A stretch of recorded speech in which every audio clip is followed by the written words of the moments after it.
গাজায় হামলা অব্যাহত রেখেছে ইসরায়েল। শনিবার রাতে তুফা, নেটজারিম করিডোর সহ বিভিন্ন অঞ্চলে বিমান হামলা চালিয়ে আরও ৩৪ ফিলিস্তিনিকে হত্যা করেছে নেতানিয়াহু সেনারা। এ নিয়ে উপত্যকাটিতে ৪৯,৭০০ ছাড়ালো প্রাণহানি। ইসরায়েলি বিমান হামলায় শীর্ষ নেতা সালাহ আল বারদাউইল প্রাণ হারিয়েছেন বলে জানিয়েছে হামাস। গাজার পাশাপাশি ইরাতে লেবাননেও হামলা চালিয়েছে ইসরায়েলি সামরিক বাহিনী। এতে ৭ জন নিহত ও ৪০ জন আহত হয়েছেন। গাজায় চলমান যুদ্ধ বন্ধের দাবিতে তেল আবিবে বিক্ষোভ হয়েছে। প্রধানমন্ত্রী নেতানিয়াহুর পদত্যাগ ও বাকি জিম্মিদের মুক্তির দাবিতে বিক্ষোভ করেন হাজারো মানুষ। এছাড়া গাজায় স্থায়ী যুদ্ধবিরতির জন্য ইসরায়েলের প্রতি আহ্বান জানিয়েছেন জার্মানি, ফ্রান্স ও যুক্তরাজ্য।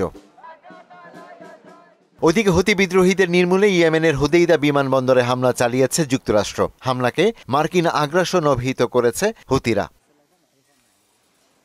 এদিকে রাশিয়ার ড্রোন হামলায় ইউক্রেনের জাপোরিজিয়া শহরে ৩ জন নিহত ও ১২ জন আহত হয়েছে। এছাড়া রাজধানী কিয়েভে আবাসিক এলাকায় চালানো ড্রোন হামলায় ২ জন নিহত ও অনেকেই আহত হয়েছেন।